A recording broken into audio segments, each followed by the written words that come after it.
Abe's back. I'm back. On the pod. What's up, dude?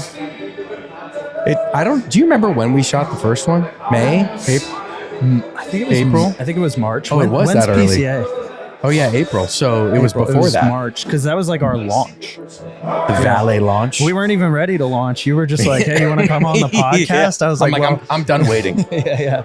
The people need to know. Yeah, we didn't even have product at that point. I think we talked about it. Like for you, we didn't have your packs yet. Yes, that is true. We talked about it, and we then do. I was like, "Well, now I have to deliver." Yeah, if you guys never watched that episode, or you're not familiar with Valet, you haven't been listening to the past probably 2 months of the pod, but Abe Wolke, Valet Humidity, the best in the game. We're working on it. And the thing I appreciate the most about Valet and you with how you're operating Valet and the whole like vision behind it is challenging the status quo, creating better, like constantly how do we innovate and create a better version of these products that people are using that become additive to their cigar experience, which I don't know if you want to talk about the other products you're working towards, but after last time, I feel like I talked about some things that then pushed the industry in a certain way. Okay. And I have so many ideas that I'm You're kind going of like, to keep them close to the chest? I got to keep them close to the chest. I hate doing that. I don't feel that's that. not my natural being. Dude, but I have begun to operate that, like, and not from a gatekeeping standpoint, especially to our customers and our like Creekside community. Can we smoke these now? Oh yeah. And I'll get into what we're smoking here in a second because it's really cool. But not towards them, but as any business that's growing or doing things differently, you start to see the like peripherals of the other people coming in right behind. And you're like, okay, until I launch the thing or the new program or the new project or the new whatever, I got to kind of keep it close so I can actually be the first one to launch my idea and not have like it be taken. Yeah. I think it's also when you have like a team, you don't want to overwhelm them with all the new ideas, all the next things you're going to do before you get the thing right in front of you done. You know, it's like I have 5 years of ideas, and if I keep bothering everybody with like all my ideas, then we might not get the thing we need to get done right now done. So you also have to hold yourself back. I found it's useful to have friends. Like I'll talk to you. I'll talk to other people who are building businesses and like give them all my ideas, and then like not tell the people that are working, on Valet as many of the ideas, just because I don't want to distract them. That's sound leadership advice. All right, so a couple things. Let me first unplug this other microphone. That is. Oh, yeah. Much better. Okay. We are smoking blind, number one. We each have 2 of the same cigar, but we are not smoking the same cigar. But we're doing something really cool. This was your idea, Abe. Does humidity change the taste of a cigar? We're sampling it live on the pod. So we had one of each of our cigars was sat and only for 48 hours. So I think this could be more intense, but every time you come on, we'll just do it progressively longer. So the first one we're doing is a 72% humidity pack versus a 69% humidity pack.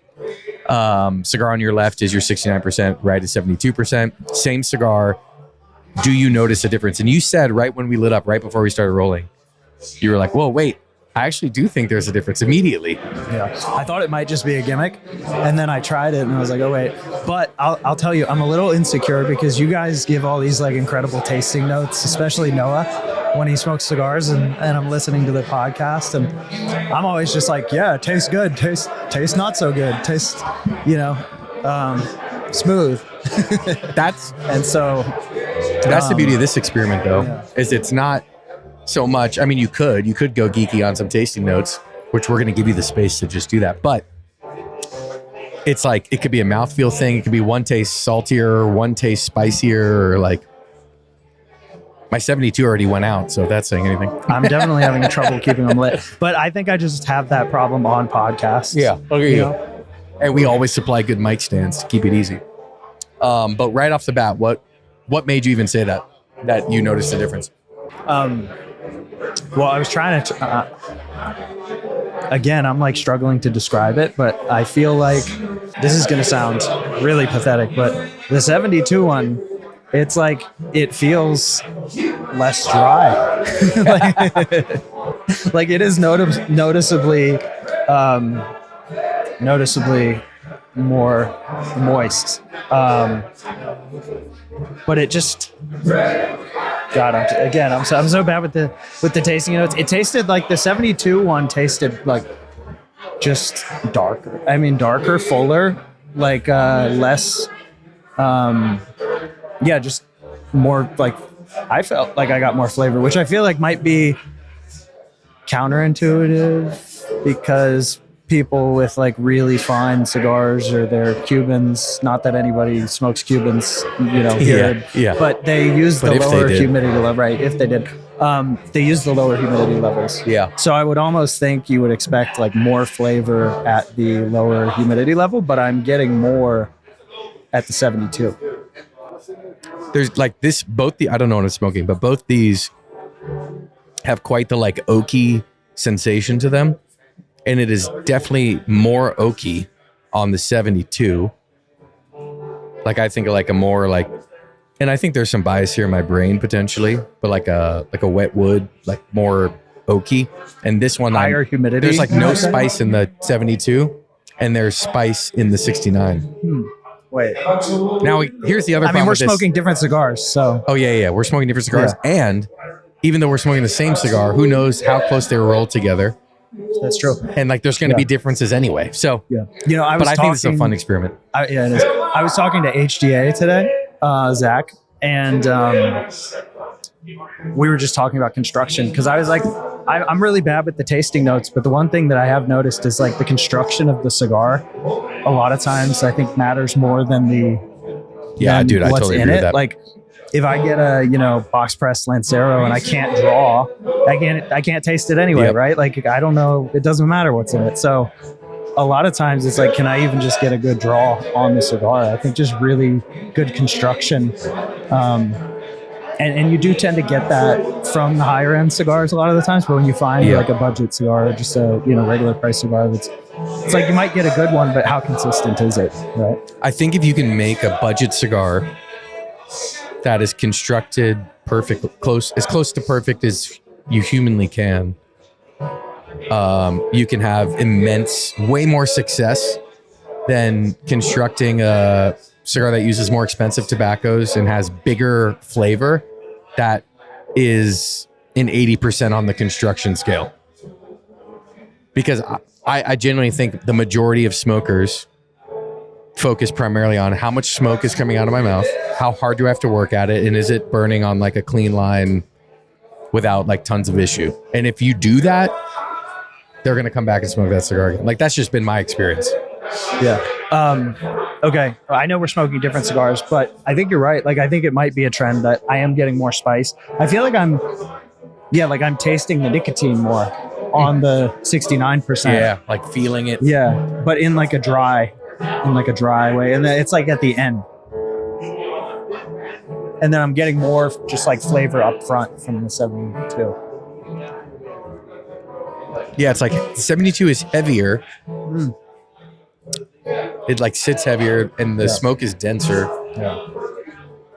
But there's no spice. That's such an elegant way of putting it. I'm like, it's wet. Thank you. Yeah. Tastes wet. Yeah, tastes wet. Tastes like it's got higher humidity. Oh, wow. Yeah, I'm like finding myself wanting to keep smoking the 72. Yeah. That's really interesting. That's nice. I look forward to finding out I'm surprised how well the 72 is staying lit, considering that it is higher humidity versus the 69, which maybe I'm just not good at lighting my cigars. Or maybe 72 isn't too far out of the range to have a smokable. Oh, no, they're both lit now. Cigar. Yeah, you're good. It was a me problem. It's lit. Yeah. All right, so you've been doing this Valet thing for like a year. Almost. Well, 2 years if you count all the time. Like 2 years since the LinkedIn it. message. Yeah. And I had my brother, I think I forgot to mention this on the podcast last time. I should give him a shout out. My brother's getting his PhD in chemistry, and he had just graduated. Oh, yes, that's right. I knew that. He's at Ohio State. He had just graduated his bachelor's program, and he had a few months. And I was like, hey, what if you just moved in with me for a few months, and instead of getting a job at a restaurant,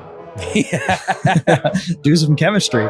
And so that was how we did all the initial formulations. It was just, I'm fortunate. I'm one of 8 kids. I didn't know so this. I tapped. Yeah, you did. No. 8? Yeah. I knew you had siblings. I don't think I knew there was 8.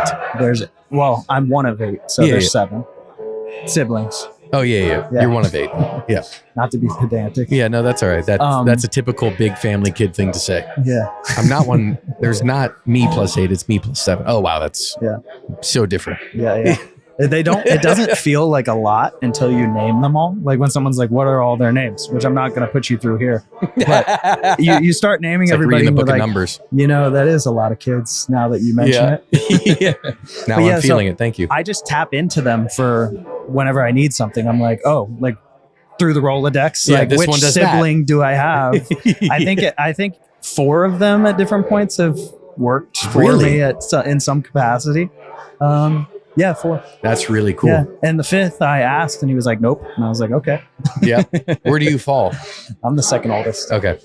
Yeah. So anyway, my brother moved in and helped me, formulate it all. And then I bought the first machine and just sort of like set it up. And on the weekends, I would just go out and like mess with it and try and learn how to do it. And that was like a year before we actually launched, because it takes time to figure these things out. And then you also have to like test everything and make sure that it's all working. Like you can't fake 6 months or a year of like actually using a product, right? Sure. That's meant to be used for 6 months. So we had to do all that. And then, like I said, we were getting ready to launch, and you were like, "You ready to come on the pod?" And I was like, "Yeah, okay."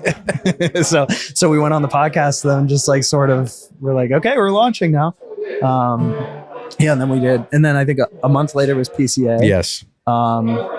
Because we weren't planning to launch, you like sold us out on Amazon, which was unexpected. Thank you, Creekside. Yeah, thank you guys. And then we went to PCA, and then we came back from PCA, and then, just like stock back up Amazon.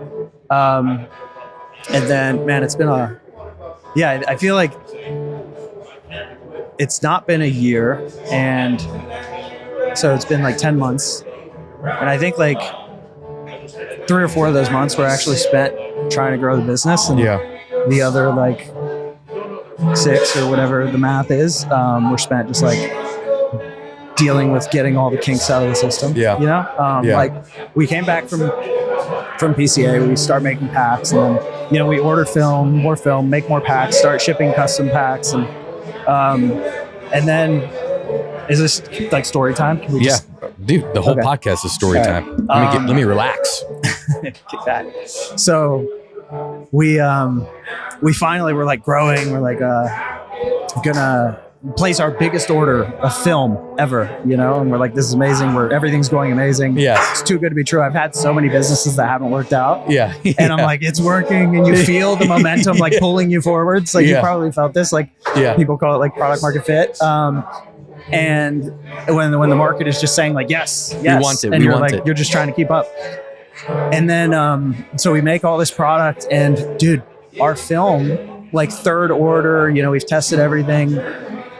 The factory just made it wrong, and they didn't make it to spec. Oh boy. And I make all this product, and we're rushing, like trying to stock back up on Amazon, and I ship all the product in, and we obviously retain product from every batch, and we're testing and everything.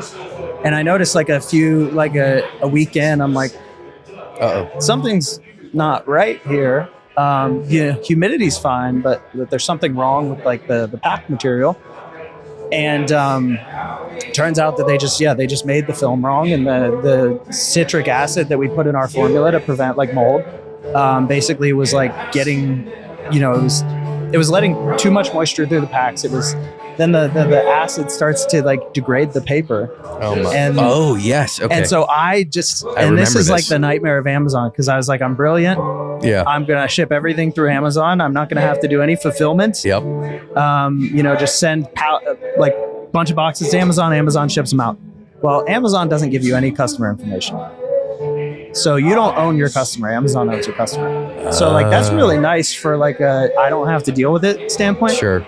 But they also don't batch inventory, like first in, first out, anything like that. And so we send in all this inventory, and then I realize something's wrong, and it's still like being scanned in. And I'm like, I need to remove all this inventory because I can't sell this. But you don't even know which is the defective. But I don't know which is defective. But not only that, they drip out the inventory because they send it into one place, then they start sending it to all their other warehouses. So every day, like 5 boxes comes online, 5 boxes comes online. Oh, God. And so I'm like waking up like multiple times every day. I would literally lay in the shower like for 40 minutes in the dark, just like, and have just like, is everything ending? Yeah. Am I just going to lose all the money I've put into this? Like, and have like a mini heart attack every single time I got an email. Did somebody get a bad pack? Like you would get emails from customers. Well, I sent you a text when I saw one do it. Yeah, I wasn't sure if I was going to because I was trying to get rid of it all. I was like, I know something's wrong. I don't want it to go out. And so I contact Amazon. I'm like, can we do do you have any type of like recall? And they're like, nope, we don't do that. So I'm just sniping. Like every time 5 boxes is available, I'm like dispose. But like some would go out. I think it was maybe a few hundred people. Like I don't think it ended up being too crazy. But the people who reached out, I was just like, I am so sorry. Here's exactly what happened. Like, did any of your cigars get damaged? I'm literally like Venmoing people like to pay for their new cigars. To pay for their because there were some people where they just like slap the pack on a bunch of cigars, which you should be able to do. Yeah, and, of course. And then they're like, oh, like the cigars got too wet, and like it ruined the cigars. Or sometimes they wouldn't even notice, and I would just be like, hey, can you check? And then I would literally just Venmo them for the cigars. Wow. And the nice part was like everybody's so like understanding that then they come back and they're like, oh my God, this is amazing customer support. And I'm like, I feel so like terrible. Like this should not happen. So anyway, I dealt with that. And then it's like, so you have to flush all that out of the system. And I can't really send in more product because I have to get rid of the old product first. And so it's just like this whole nightmare. And then I have to focus on the custom packs, right? Like those have to go out because you have customers, like business customers that are now depending on you. Yes. So like those had to take priority. So it was just like, it was a nightmare, but we dug our way out of it. Everybody was super understanding. I'm sure there's people out there who, because again, I couldn't contact anyone. Like I don't have any emails, names, nothing. And we also don't have like marketing channels because we had just launched and we were like getting ready to do that. And then it was like, hey, how about instead of that, you lost 150 grand of inventory and a bunch of money instead. And so, that was like half of last year. That's a tough kick to take. Yeah, it was so early too fun. with the momentum. Well, I'm glad it happened early. Like it was a shame because losing momentum is the worst. Yeah, like it's so hard to get momentum back. Cold start mentally, and just like in general. Yeah. But I'm so glad it happened when it did because then like we put all the tests in place. Everything goes to a lab first. Like there's things you don't think of. Because you're like, everything's great. Like we tested it we tested every batch and like they know how to do it. We're on our 4th order. Like it should all be good. And then they mess it up. And it happens all that. Like it's kind of crazy. Like everything that can go wrong seems to go wrong. Like last week, they just like cut a new order of film incorrectly. Like they just used a wrong knife and the edges of the film are ragged. And I'm like, guys, doesn't work. Can't do it. Like remake it all. And but it's funny because I'll talk to people who don't. Maybe you have some similar experiences to this. I don't know. It seems like Creekside's such a like smooth operation, but I think you're on the receiving end of some of my calls. But go to our website. 90% of the products don't have product photos, but it's a different story. But the experiences. There you go. Great. The experience, yeah. And see, that's just scarcity, man. That's just like good marketing. Yeah. But from a manufacturing side, I have less of the woes, but I even think about like fulfillment. Yeah. Boxes, shipping the wrong, like, dude, you should see our log of incorrect shipments. Really? Like Griff, we should really pull this. And I'm like, this is all of us on blast because I've packed my fair share of boxes. Okay. But like if I could guess, it's over 100 of the amount of times we've shipped a box. Yeah. Where we put one instead of two. Yeah. 5-packs, boxes, singles. Okay. We've put the entire wrong order and because we end up putting the wrong label on it. Like the amount of it's led to us putting processes in place. Yeah. But initially it was just like we just ate. It's like $100, $50, $40, $100, $40. And it's, to me, that's the most frustrating part is like people want the product. That's awesome. That's normally the hardest part. Right. And now it's like, now we're not following through. Now we're not doing it. Now the experience is degrading. The product is incorrect. Yeah. It financially costs us money. Yeah. That would be like more on the side of what we've dealt with, but it's like, I mean, to your point, I would rather learn how we do it correctly now when we're only shipping a few hundred boxes as opposed to when we're shipping thousands of boxes a month. Yeah. Please soon. To be able to know, okay, we know what can go wrong now because we've done all the wrong things at least once, and let's put measures in to make it right. But I think it's awesome how you've taken a really poor experience and at least attempted to correct it, not just by like, oh, sorry, like these guys screwed me, like, sorry, man. It's like, no, how, like, I want to make it right for you. Like that takes a lot of effort to like spend the time to do it. And financially it costs a lot of money. And I think this is something that a lot of people don't see,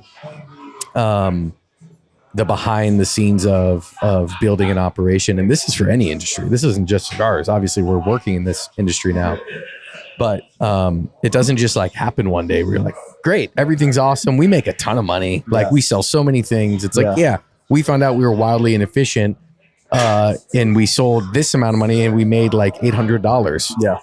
Because we were hemorrhaging money over here and we didn't know about this and this went wrong. Right. Like that's the story of building a business, I think. Yeah. And I mean, for us, we were like similar to that and inefficiencies. It's like, if you're constantly dealing with issues or, you know, you have to get film remade because it got cut wrong.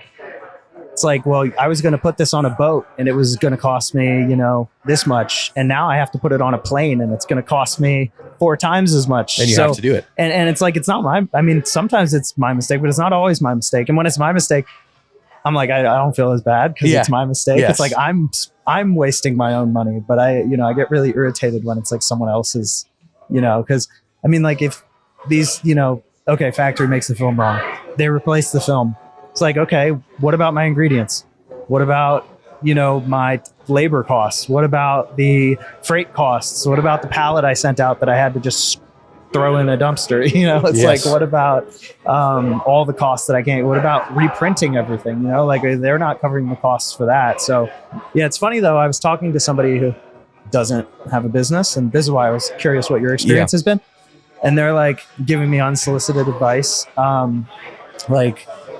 Which is, you know, is fine, but you should have your operations department really double check. They're like, why didn't you like what? Have you ever thought of just like slowing down and, you know, maybe thinking more about what could go wrong before you do it? And I'm like, and then I talked to this guy who has a similar manufacturing process and is doing like 200 million plus a year in sales for, you know, the CPG product. And I'm telling him about what I'm going through. And he's like, I remember when we had to go through that. And I'm like, the people who are like scared to even get started or, you know, haven't built a business are like, well, what if you just thought of all the problems that could go wrong? Yeah. So, you know, then I would have zero output. And then you talk to the guy who's like 5-10 years ahead of you, or maybe ahead of where you'll ever be. And he's like, oh yeah, I remember when I dealt with that. Yeah. Now we have X-ray machines and now we do this and now we do that. And you're like, oh, okay. So you didn't do that from day one. Like, no, problems happen and then you solve the problems and then you move on and then more problems happen and then you solve those problems. And, I vividly remember the singular night that I built the Creekside website that looked horrible. Okay. But we had just produced, I don't know, probably our second podcast and the channel started like growing out of nowhere. And all the comments were like, can we buy these cigars that you talk about? Yeah. And I'm like, oh, that's a great idea. Surely you can. So I like was in my basement one night for like 6 hours and stood up a Shopify site, figured out like how to get an authorized payment processor to accept tobacco and then link it to the site and make sure everything like flowed and worked. And then how do I link all the inventory of our humidor to online, which then proposed a whole nother like issue of overselling because we'd sell it Friday night online, but we don't pack till Monday. And then somebody would come in here and buy it all in person and they'd be like, why'd you sell the cigar online? We don't even have it. I'm like, well, we did have it when they bought it. Yeah. We don't have it now, but we did have like the array of problems that only occur because of action. Yeah. I'm way more open to that than sitting around being like, okay, what are all the things we need to get in place before we, like, I've just never operated that way. Yeah. And I think that's like inherent to entrepreneurial minded people of like action, go, build, just do it. Like I see the need, I see the demand, people want X. We can make it. We'll figure it out. I'll figure it out. Like there's enough forums and AI at this point where I can figure out how to do it. And then we're just going to have to learn along the way. Yeah. And so I think I don't know. I think this all ties back as anything in my brain to like, if people believe in the product and the brand and they want it to succeed because there's like a connection there, they'll forgive a lot of that because they want to see it succeed. And that's been the story of Creekside because we have given people plenty of reason to not order from us again online, like genuinely. Yeah. And we've given, as much as we talk about how much we focus on great experiences, we've given enough poor experiences that just happened to where you could say like, I didn't really enjoy it like I thought I would. Yeah. But the like overwhelming, the forgiveness and grace of the customer base of Creekside has kept us building and growing and allowed me to just like, it won't happen if it doesn't happen. So we're going to make it happen. Yeah. I think it also helps to just be like a human, you know, it's like, it feels different when you're dealing with like a corporation, you know, and I just try and put myself, I'm like, what is the, you know, not like bad, what's the corporate way to do this, but I'm like, here's my personal cell phone, call me, you know, it's Christmas week. Don't care, you know, like, and I'll do that until I can't do it anymore, you know? And I also just think like, it's like, there's just right and wrong. And like people, you know, when you're dealing with business, people are like, what's legal? You know, what's legally required? And it's like, well, there's like what's legally required and then like what's right, you know, what's moral. Yeah. And so it's like, if you lost some cigars because my pack was bad, like I feel the moral thing to do is, you know, replace them. Yeah, make it better. like make it right. Yeah. And so people have been so understanding. If anybody watches this and got a bad pack, by the way, please email me because I've tried to get in touch with you. Yeah, here's my phone number. Email and then email you me and I'll give you my phone number. But yeah, so it's like, I'm just like, God, I hope it's not a Raishling humidor that I have to replace. Yeah. You know, like, but fortunately, open I think up a wholesale account. That maybe put me on a payment plan for that one. But you now own 2% of Valet. I mean, the one trick I haven't had to cash this in, but one thing I did learn from somebody years ago was she had a batch of her product was made wrong. And she filed an insurance claim. So that's why you have insurance as a business. You can file an insurance claim and the insurance will help you if it would destroy the business. So I fortunately was able to just like do it out of my own pocket. Yeah. But you know, if it was like, okay, this is life or death, like I would have like this either ends my business. That's a really good thing to know actually, which I wouldn't have known if somebody hadn't told me that's what they did. Yeah, me either. You know? I know what I'm doing tonight. But like, when I get home, file a claim ASAP. No. I'm just gonna go make sure I have the correct insurance. Sure you have insurance. That's good. The correct insurance. Correct insurance. Yeah. So that's something that you can. You know, that's one thing you can do. But no, people have been super cool about it, and it's funny because like one guy, I'm not gonna call out the brand. I also don't remember the brand, but like I replaced his cigars and he's like, you know, I actually had bad cigars from cigar brand XYZ and I've been trying to get replacements for months and they aren't responding. And he's like, you emailed me back in 5 minutes and like had new product and a Venmo in like 15 minutes. Like, this is amazing. Yeah. Customer for life.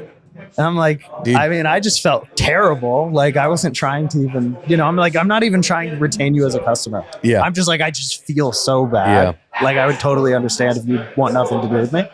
But people are generally like, I think if you're just a human, and I think that's why all of the, like your podcast and just in general, the way that marketing is going, is like people want to know the people behind the business, right? Like, yes.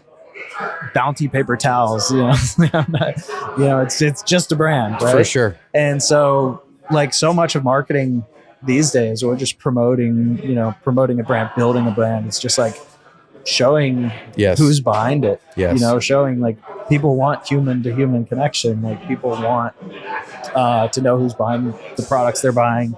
Do these people have good values? Do they share my values? Yeah. That's what I want to support. Do they care? Do they care? Like literally, do they care? Yeah. Because if they care, then I care too. And like, and you associate with it, you connect with it on a deeper level. And it's also, I think it's also a testament to cigar people, to the cigar culture, to the industry of cigar making. It's always been a very human business. There's very little to no automation in premium hand-rolled cigars. It's quite literally hand-rolled. Obviously there are machine-made cigars, but the majority of what I smoke, of what you smoke, of what's in our humidor is hand-rolled. Yeah. And that to me is one of the beauties of this industry and of cigars as a whole, is your word we talk about this a lot, but your word means a lot. There's very little contracts. There's a lot of handshake or verbal handshake agreements. Yeah. Like I know for us, we're in some of those right now where it's like, do you have like I talk to some people and I'm like, oh, we're doing this thing. And it's like, oh, like, do you have a contract with that? I'm like, no. Do you have like an email that I'm like, nah, like we're good. Like we're going. But like I called like 6 people before I did this thing with this person. And if they all check out, like it's a small pond. And if you go back on your word or you don't follow through, it's known. And to me, there's like a beauty in that. It's like, it's real. And it's how I like imagine like, in a like really like a romanticized way. It's like how I imagine my grandpa doing business in like the 30s and 40s, like building his car dealerships was like the same way. Yeah. So like that part of it, I love. But then I also think like, okay, what are the areas in cigars where we've fallen behind? What are the areas where we're not advancing, where we're against the change? I genuinely, I think about Valet in this, where it's a product that fits into a category with very few brands, 1 to 2 noticeable, like that probably make up 95% of the market share. And nobody's thought to change or challenge or create or advance, innovate on it. I think about lounges and how they operate and how they've operated this way for 20, 30 years. And this is just how it is. And this is why online always it's deal busters only online. And this is how it works. And this is how you buy our product. And this is the only way. And make sure you hand write and scan in and send your order. Like there's so much of that I'm like, why do we have to do it this way? Yeah. Anyway, that's thoughts from this side of the corner. Yeah, I mean, I do agree with you though. Like there's so much about the industry that I love because of that. Like there's people that, we have handshake agreements with, and it's like in lieu of getting the actual paperwork done, because I'm just like constantly dealing with, we're a small team, and I'm in the factory, like I'm answering emails on my phone while I'm like packing stuff, and so I'm like, it's not that we're not going to do the paperwork. And so I panic and I'm like, guys, it's coming. And they're like, whatever. Yeah. It's whatever. No big deal. I'm like, seriously? Like, cause I'm like, it's as good as done. Like it's done in my mind. It's just a matter of formalizing it. And I'm stressed out because I don't want you to think that I could possibly be leading you on and taking advantage of you. But like, people don't feel that way here. Yeah. Where any other industry, it'd be like a non-starter, unless you've worked with that person for 10 years. In which case you can like write it on a napkin or just talk about it and like it's all good because you trust them. You've been through things. Yeah. You share a network. Like, but yeah, in cigars specifically, people are just like, yeah, it's handshakes. It's your word is your bond, and I think that's cool. Yes.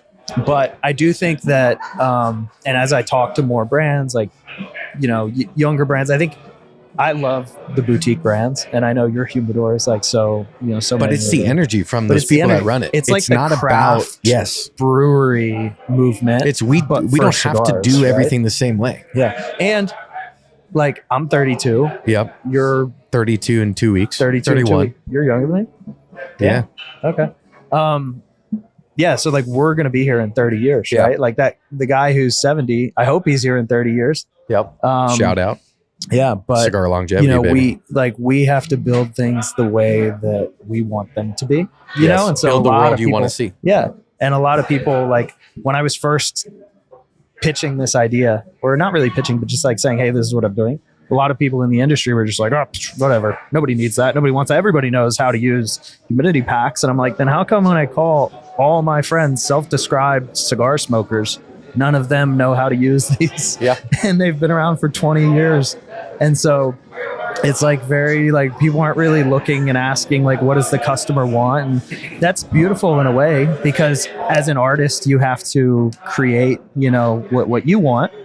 So, I think when you're making cigars and like the artwork and the brand, like that is very important. But if you're talking about like innovation, like actually doing things differently, like, industries need to evolve, products need to evolve, they need to improve over time. You have to have competition in order for that to happen. Yeah.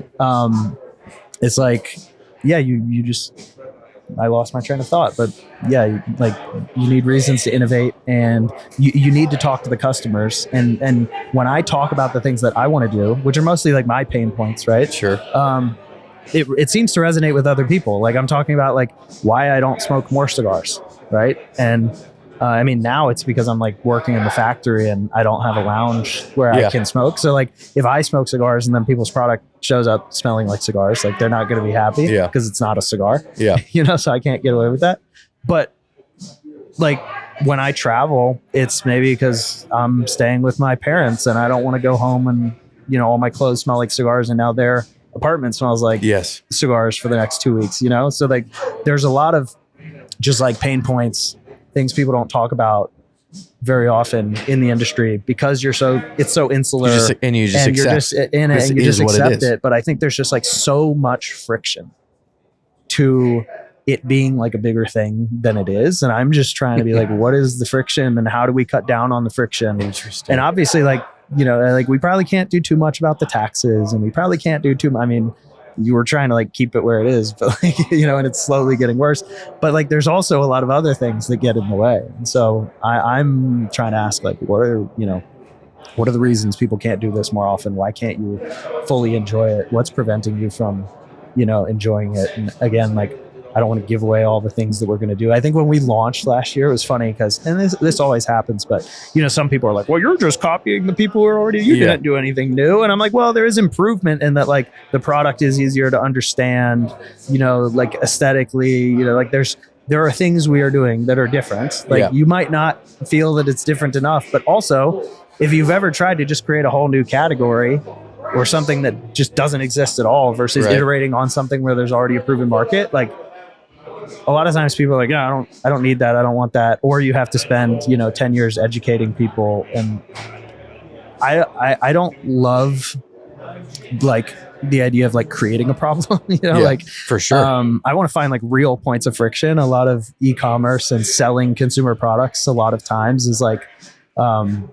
creating problems that don't exist and trying to convince pretty much people, the whole advertising, like pay-per-click and meta ad, like genre. Right. Is just like pretend there's a problem and build creative around that and then show them a product that's a dime a dozen that generally is just aesthetic based. Yeah.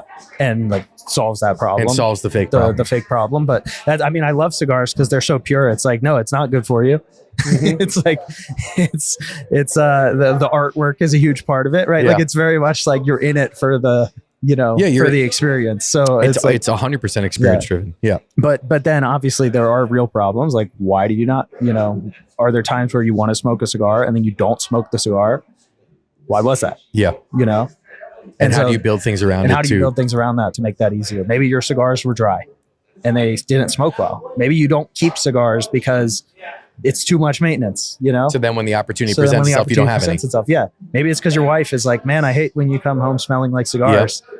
And so when you go out with your friends, you're like, I can't. I don't want to deal with that. So there's like a lot of real problems. Yeah, that's very true.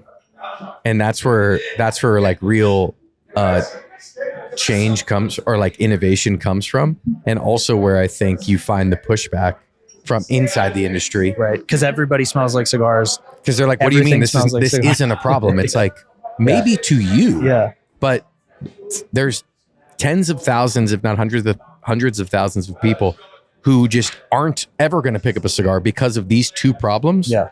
Like, why aren't we trying to solve that? Because that just brings more people into it. And also ultimately, like, even down to the level of like,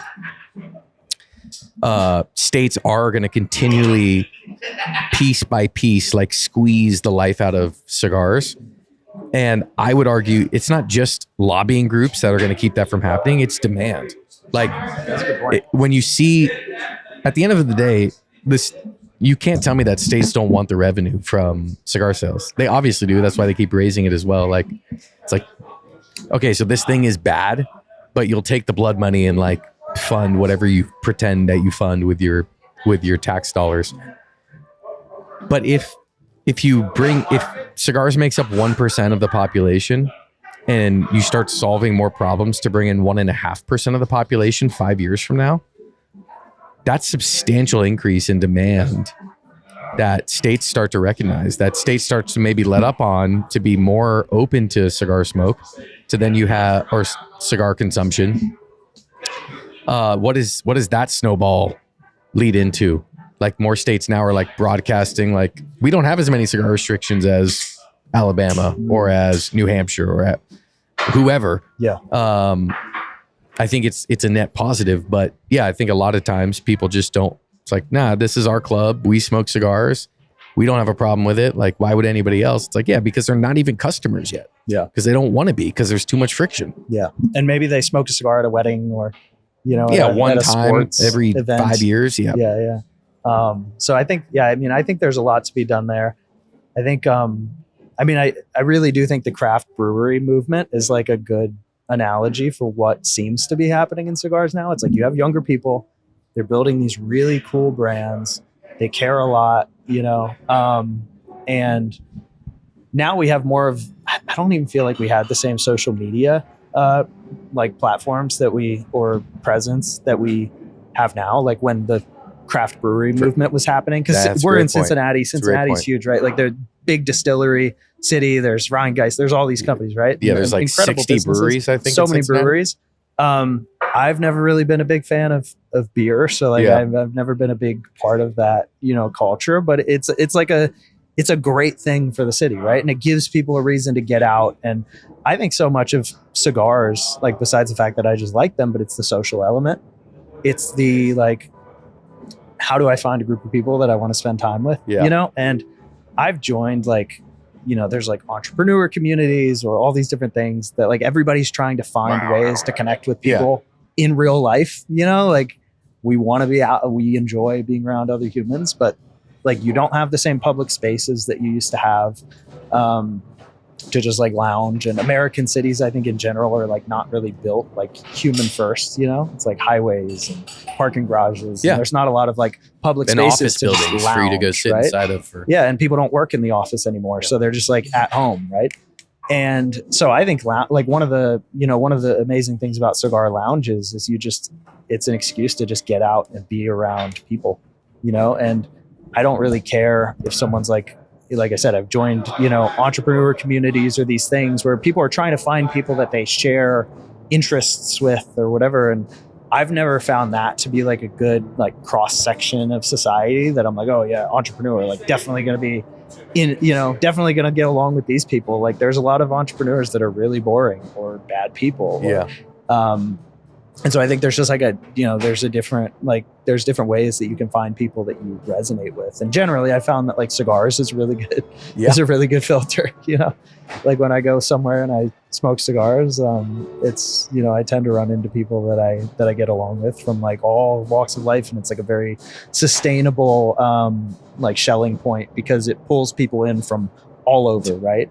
We all know that conversation you've been in, that you're talking with someone, you find out through a context clue that they smoke cigars, and you kind of do the like, we're gonna be friends. Yeah. Like, and then it's like you have that cigar, whether it's that evening or a week from then or whenever, and there's just this like bond, like it's a shared thing, and you're like, you have a lot that you can relate to, but then for some reason, a lot of times it's way more than just the cigar you end up relating to. But I think about relationships in my life that, like, even throughout like my career, which wasn't in cigars for the first 6-7 years of it, some of the most influential relationships I had were because of a mutual love of cigars, but not even in the industry, like outside, and like the opposite of the cigar, like the creative industry. Like, nobody there smokes cigars. Some of them do, and they're my friends. But I just think of like it's not just the great equalizer because you can come into a lounge and now you're all kind of on the same playing field. I think it's the great equalizer outside of the lounge.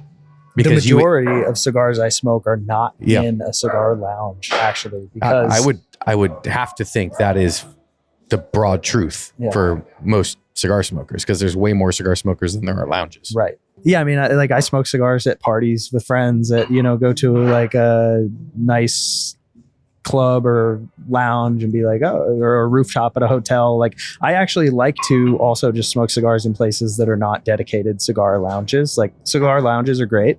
But it's like way more fun though sometimes to be in like it almost feels like, ooh, and then people are like, oh, I didn't even realize we could. Is it the 70s again? We could do that. Yeah, exactly. It's like it's a topic for conversation, and then you pull in people who maybe didn't don't smoke cigars that often, but are like, oh wow, I really enjoy this. But yeah, people are like, I mean, I even think you've asked me like, what, I want to come to LA. Where should we film? And I'm like, to be honest, like, I mean, now I know lounges because I've been in the industry for a year. So I have friends, with lounges, and we go to lounges. But I like, when you asked me maybe 6 months ago, I was like, to be honest, like, there's these two that I know, and I know the people who run them, and I go there because, like, I know them and they're great people. Yeah. But the majority of cigars I smoke are not at a lounge. Well, I also just like to pull up in my backyard with my friends and like throw out some folding chairs, and I love like a summer barbecue cigar too. Like, everyone's over hanging out, you just ripping a cigar. But I also think this is another problem. It doesn't mean that what you're saying is not true. It just means that there's also a problem where the cigar lounge has a stigma. I think, where you're like, well, there's a freedom to smoking it wherever I want. There's the fact that I can just grab what I have, that I know, that I'm comfortable with. There's no pressure of sales. There's no like eye rolling. There's no like question mark as to what I'm walking into. I think that's a huge issue with cigar lounges, where there's this intimidation factor. And it's not just intimidation because, like, I've never smoked a cigar before, I don't know what I'm getting into. Like, that's one thing that's probably, regardless of the cigar lounge, you might feel that to some extent. But the cigar lounge has become both predictable and unpredictable. It's like, am I walking into like the boys club? Am I walking into uncle's basement with like, where they're like kind of angry I'm there? Am I walking into like a minimum spend in a certain dress attire? Am I walking into a place where my eyes are going to bleed because of the smoke? Like, what am I? I'm just going to smoke at home. Like, found a great deal online, bought a box, I'm good. And I think that is an actual problem that we're not talking about. It's just like, support your local tobacconist, buy from them. You should go in and do that. So, but we're just in an echo chamber talking to each other, saying these things. And that's, frankly, that's why I feel so passionate about Creekside focusing very heavily on changing the perception of cigar lounges, because I think it is a requirement for the cigar industry to still be the cigar industry and lounges to still exist 20 years from now. Because I'm like, they're just going to slowly start to decay, as like with the owners, and they just go away, and then somebody else buys it and turns it into a restaurant or a bar or whatever. because people aren't coming out to support it. They're not coming out becoming new cigar smokers. They're just staying at home. And while I think they crave the human connection, the friction wall between coming in here and receiving that is too big right now. And so it's why we're trying to do what we're trying to do with everything from the collective to finding ways to like broadcast and talk about this to get people excited to go into their local cigar lounge. I could go on forever about this, but I think it is a problem. No, I used to go to a gym, which also intimidating, called Deuce in Los Angeles, Deuce? in Venice, DEUCE, and they have like sick merch. Like honestly, it's like the cigar lounge of gyms. Like it's the Creekside of gyms. Okay. It's awesome. But they have a sign on the wall that's like, it's an old auto body shop. So Sick, it's like on the outside wall, and you like work out in the driveway or inside, but they're like, you don't have to work out to kick it. And they've got a picnic table, and like people will literally just hang, dude. And I'm like, I think, tell me if this makes sense, but what I've always imagined doing with Valet and just like, what I would like to see from the industry is, I don't want to bring people into the industry. I want to bring the industry to people. Come on, dude. Like, that's freaking awesome. Let me sit back here. I don't want you to have to start a business in cigars in order to be a part of cigars, For sure. Like, I think that is a cool thing about the industry, that there's so many people that are just in it for the love of the game. And, they have they might be part-time and they just have a brand and they're kind of doing it. But like, that's, that's cool. But I think that you should be able to like enjoy cigars without it having to be like your entire identity. Yes. And so you have all these people who do smoke cigars, right? Like you have Joe Burrow, like you have these people who are like, they're cool, they're athletes, they're whatever, they're celebrities, or, just successful people who do smoke cigars and are like known for smoking cigars. But like, do you want to drag them into PCA? Yeah. Or do you want to like bring cigars to a wider audience? And so like this year for us, now that we've like ironed the kinks out and we're scaling and we're growing and like we have everything kind of like figured out now, and we're going to be like doing new products, like actual innovation, like completely new products that have like not existed, in cigars before. Like now that we're getting to this stage, another big thing for us in 2026 will be marketing. Like there's no brand experience right now. Yeah. I'm like, tag me, I repost it. Like, and that's it, just because we just haven't had the capacity for all the various reasons that I was explaining. But like, I want to we're going to be creating content. We're going to be we've been very inspired by you, obviously. And there's a lot of other people doing cool things. But like, I can only talk about Connecticut wrapper for so long, like I really don't, I don't know enough about it.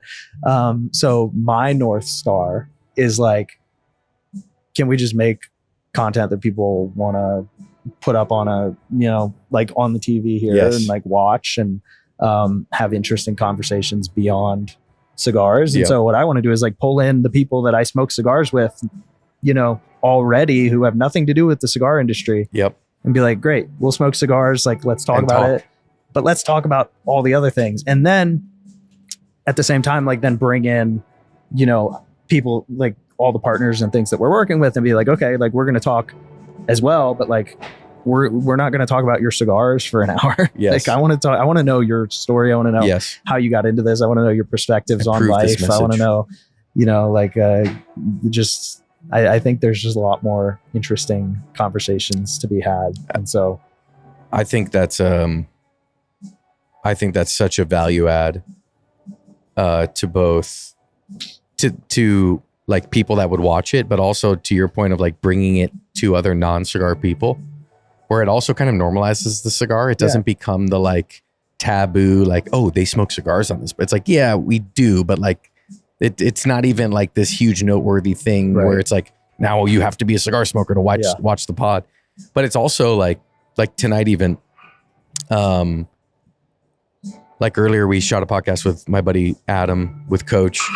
And when I first asked him to be on, he's like, you want me to be on the Creekside pod? I'm like, yeah. He's like, I don't really know that much about, like I smoke cigars, but I don't know that much about them. I'm like, I don't care. Exactly. Like, I think like Creekside will always focus on cigars. That will always be the through line. We'll talk about them.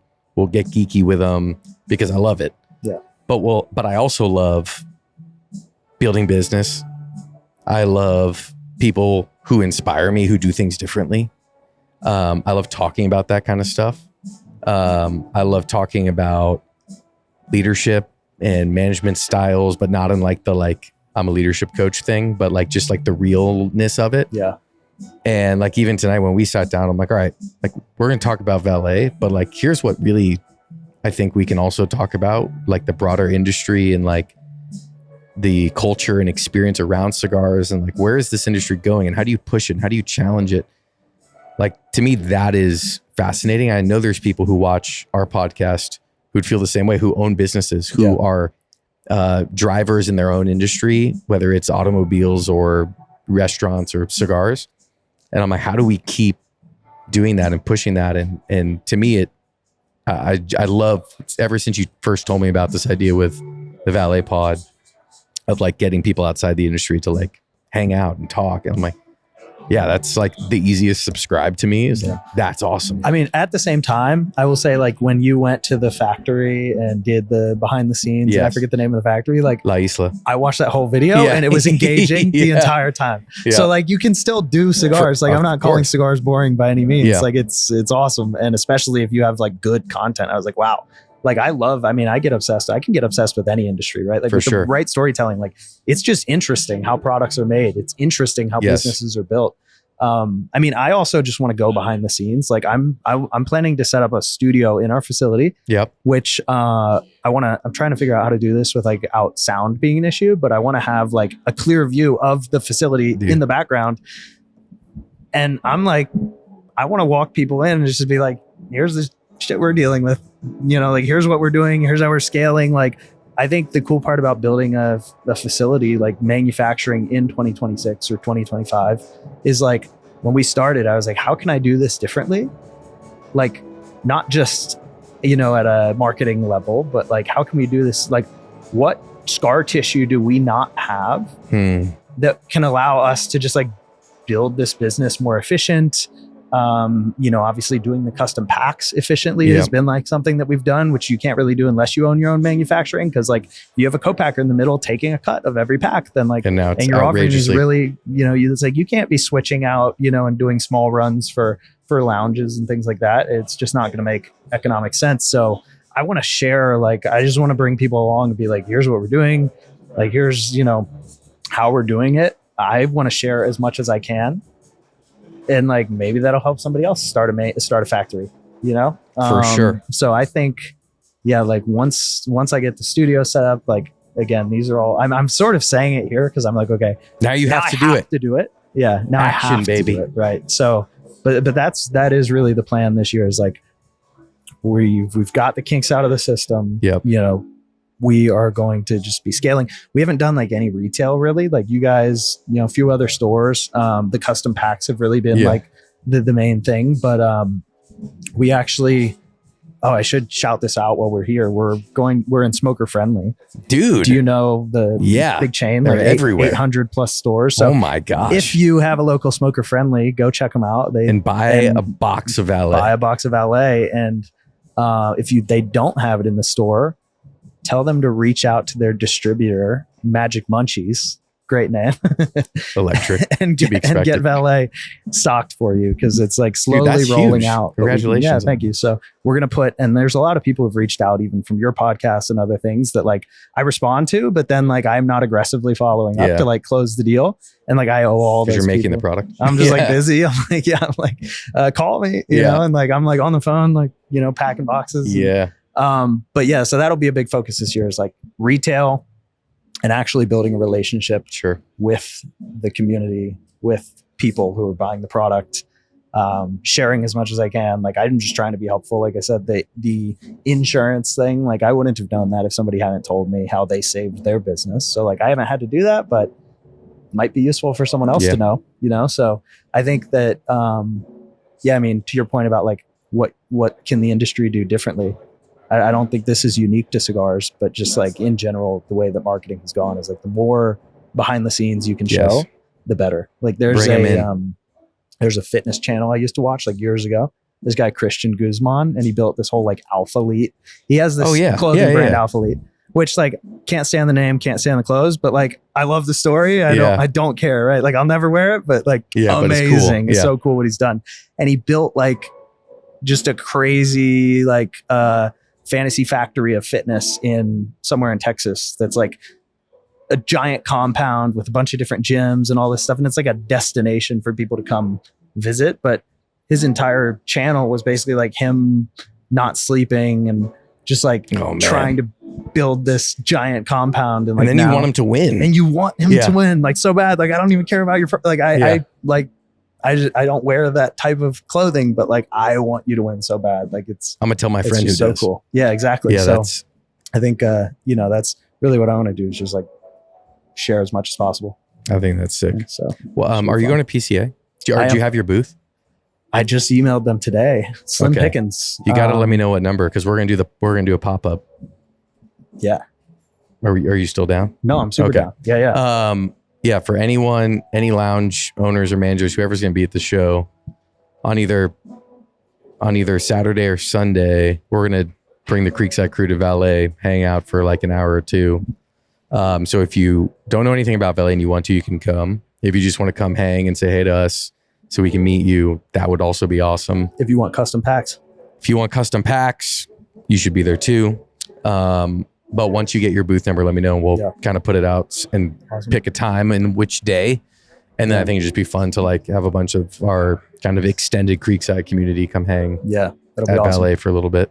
Yeah, last year was our first, it was like right after the podcast. Yep. We were at PCA and so this year will be fun because it's like a year in, I think the first year people were kind of like, okay, there's this new thing. I don't know how serious. I don't know how serious they are. Like everybody was telling me, a lot of people have tried to do what you're doing. And I'm sure they did. None of them are here. Big graveyard. Yeah. And I was like, just wait. Yeah. Just wait. So I'll be here, bro. Yeah. So we'll be there. It's going to be fun. I'm excited. I think like I barely even knew you last year at PCA. Like we ran into each other at the opening party and like you were walking around with the camera and I was like, Dave, I hope he likes me. It's Abe. Well, you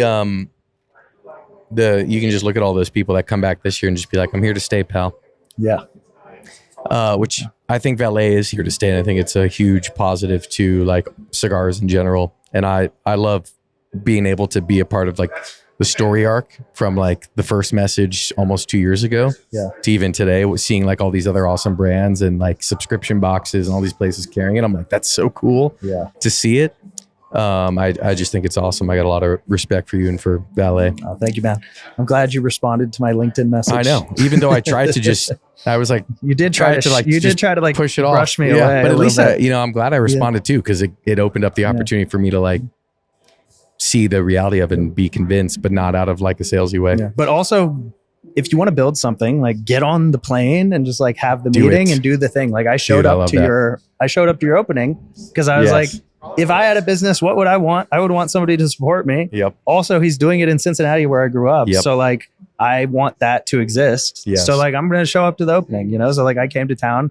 I had I think I had some other thing also happening. So it was like, great. I was like 2 for 1. Like I go to Cincinnati, say what's up, support the business. And and then you met Ponist, and then I met Ponist. He connected me to these other guys, and even them, we got on the phone and they're like, when can you come out? Maybe next month. I was like, guys, I'm looking at flights right now. Are you free next Tuesday? And they were like, are you serious? I'm like, yeah. Like when there's an opportunity, action, just like immediately drop everything and like get on the plane, take, just get in person. Like getting in person with people changes everything. It's great advice.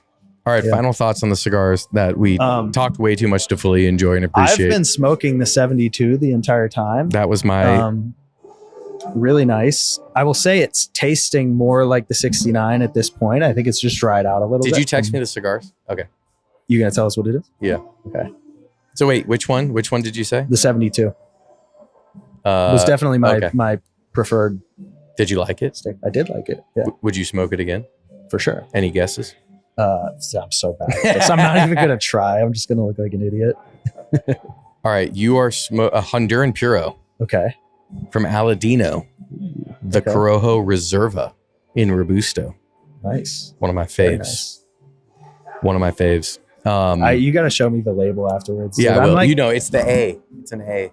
Like it's just an A. I think I do know, but I want to look again. Yeah, I'm so like, I tell people I'm like musically illiterate. Like I listen to music and I'm like, good song. And then they're like, who wrote it? I'm like, no idea. Like I don't follow. I don't know what band and I'm like, is. I know I'm in the industry now. Like I should be like paying very close attention, but I'm like, great. And also when you're like trying to support everybody and try everything, it's like very hard to repeat and then to remember all of it, like occasionally I have one that really stands out. Like I had a Opus X Perfection number 4 or number 4 Perfection or something where I was like, oh my God, I get it, and like occasionally there's like, so I felt with my first Opus Lost City. Yeah. I was like, wow, mind blow, flavor bomb. Yeah. Rich, beautiful.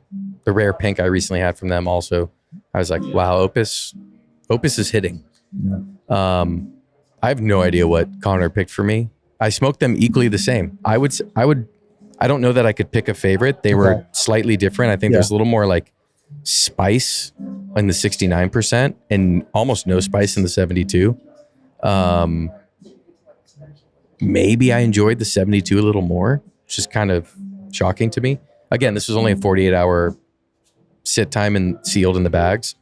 I want to try this again with like 14 days. Yeah, like so they're fully saturated. I also want to try like 65 and 72. Yes. And then I also want to go up to like 75 for just like I want to do an 84. 24, 40 hours. I want to do an 84. I did that on accident when I first started buying Boveda packs. Really? Because it doesn't say anything on the front. Like, you're like, yeah, keep it wet. I was like, it's brown. It says no mess, no worries, enjoy. Like interesting. And I that see them in the humidor because you're smoking 84% cigars your whole life. Because my friend was like, "Hey, you're ruining these cigars." We all need that one friend. I should probably look into this, and then I learned all the details. But yeah, I'm opening up to see what Connor gave me. Sereno Wayfarer Corona. Interesting. I actually thought it was. I should have said this before I looked, but I got excited to see what it was. I thought it was the Foundation. Victorian High Claire, but the fact you can even make a guess is I love the I love that cigar, man. Sweet, little spice, but yeah, the spice kind of gone on the 72. Yeah, we got to do this again because now I'm like really intrigued by it, and normally I don't get geeky with humidity, like I feel like a lot of people do, and I'm always like, dude, you would die if you walked into my house. Like there's shit just out. Yeah. There's stuff in like a cooler with like a bunch of packs, and I'm like, I check every couple months, but I'm like, I don't know. If it looks good, I pick it up, feel it. I'm like, all right, let's try it. If not, go to the next one. There's like 2 archetypes. People would arrest me if they saw. I try to never be the second archetype, but like the first archetype is like, I just watched F1 last night, and the movie, the Apple TV movie with Brad Pitt. Yeah. And like Brad Pitt just like shows up in whatever clothes and whatever, and then like gets in the car and like kicks ass, right? And so it's like he doesn't care. And then you have like the Draco Malfoy, like fully like I have the newest gear, the freshest gear. I bought my whole team, and it's like, but I don't know how to play Quidditch, or like in high school, you have the kid who shows up and he's like got the gloves and and like all the best gear. And he's just like terrible at, And so you never want to be the person, like if you're just getting into cigars, like you don't want to be the guy who like buys all the gear and you smoke one cigar a month, and you show up and you've got like, you like open your like suitcase and you've got all your accessories. Like I'd much rather be the guy who's like, big lighter, just like, this is great advice. Just don't be that guy. Don't be that guy. Don't be that guy. And it's okay to not know or have everything. I love cool accessories. Like I'm not talking down on accessories, but like when you first get into it, like let it accumulate over time. Yeah. Like don't it's like coming with like $4,000 worth of like brand new golf clubs and not being able to make contact with the ball, and you're like, got it. Yeah. And like some guy comes up with some from like Kirkland. A thrift store and just like smashes it. Sometimes I don't do golf. I try to like put myself at a disadvantage like that to humble myself, because also I like get into it, like I'm like, oh, I want the cool stuff. Like golf is a great example. Before Valet, I was getting really into golf. Now I don't have time. And I was like fight. I'm like, don't buy new gear. You get like, one thing. Suck. Like, you suck. Like, get good first. Like like make par first. And then it'd be a long time for me. Yeah. That is sound advice, Abe. Genuinely. It's Thank like, you. don't be the guy. Don't be that guy. Always a pleasure, my man. Oh, thank you for having me. Somebody told me for coming out. I'm the first person to come on the podcast twice. I was like, that doesn't sound right. Second, Okay. Tony from Crux. He's done a two-peat. I was like, I'm pretty sure I've seen the same person twice. Yeah. So He's been on twice, and you are the second. I guess maybe you could argue Jake, because we did the car podcast video, and he did like a traditional pod. Yeah. But those are the only two that you've had crowned heads on multiple. Yeah. Okay. So it's been a few. Just like not always here. Yeah. At the only Tony's on the done the road. same like setup twice. Yeah. Well, I appreciate you having me. Thank and now you, Abe. Yeah. I flew in just for this. Movers and shakers. Yeah. They're going to be all over the Creekside pod for a long time. Just get on the plane. You were like, dude, what was it, I last texted week? you Thursday. I'm like, Thursday. I'm like, can you be on the pod on Tuesday? And you're like, yeah. I booked my flight on Sunday. It's like, I got in last night at 11 I didn't PM. even confirm until Sunday. Yeah, I got in. I was like, hey, should I be? And you were like, yeah. I'm like, well, you told me you were going to confirm. Yeah, no, that was good. Yeah. I had to get the my parents babysitter. picked me up at the airport last night. And then I fly out at 6 a.m. tomorrow morning. Oh my God. So well, we got orders it. to ship, I man. We appreciate got it, work to do. But no, thank you. Creekside fam, thank you for all the love and support. As always, link in the bio to go buy Valet on Amazon. These are now the redeemed packs. Oh yeah. No, that's like no. I'm just letting them know. yeah, thank you. That is important. And if you did ever get a bad one, please reach out to me because I can't sleep at night. But we are going because we can't do discount codes like for Amazon because we're not through Shopify yet. Which I don't know if we have time, but like fun fact, like some of your people are like so dedicated. They've figured out a way to bypass the fact that there's no buy now button on our website and still figured out a way to purchase through the website, which I don't even know how they did it, but I get orders. And I'm like, I email them. I'm like, I don't know how you did this. Will you tell me? And like, nobody will tell me yet. So this happens to us too. I'm like, I didn't know that product was on the website. Yeah. Hope we have it. But my point was, we're going to run a discount just on Amazon for when this comes out. So like, I don't have a discount code. The product should just be on sale so everybody gets the discount code when this comes out for like a week after this podcast drops. Packs are on sale right now. Amazon, get your Valets. And anytime you buy from Creekside, you got it anyway. So show us your collection, whoever has the most. Yeah, honestly, Discord or on Instagram, whoever has the most Creekside Valet packs, I will send you like 2 or 3 boxes of whatever Valet percentage you want for the person who shows me the most Creekside Valet packs. We got to give Mo a shout out because I was in Dubai. Yes. And I was just talking to somebody about Valet. And he walks up and he's like, you mean this? And he pulls out a Creekside pack out of his pocket. That's the most mind-blowing thing I've ever heard. I'm in Dubai. When you sent me that photo, what is happening? Of the pack in Dubai, I was like, there's no way. And then I was like, it has to be Mo. He comes in here like a couple times, like maybe once every 3 months from Dubai. But that's awesome. Yeah. Wild. Creekside, thank you all. Thanks for watching. Thank you for all the support. Thank you for liking the videos, commenting, subscribing, doing all the things. It helps us and it means a lot to us to have all your support. And it allows us to do these awesome podcasts where we sit down with people that we really care about. We care about their business. So it means a lot to us. And I know it means a lot to all the brands and people, specifically human people that come on this podcast where your support of their business makes a difference. So appreciate it. And we'll talk to you all next week on the next pod. Until then,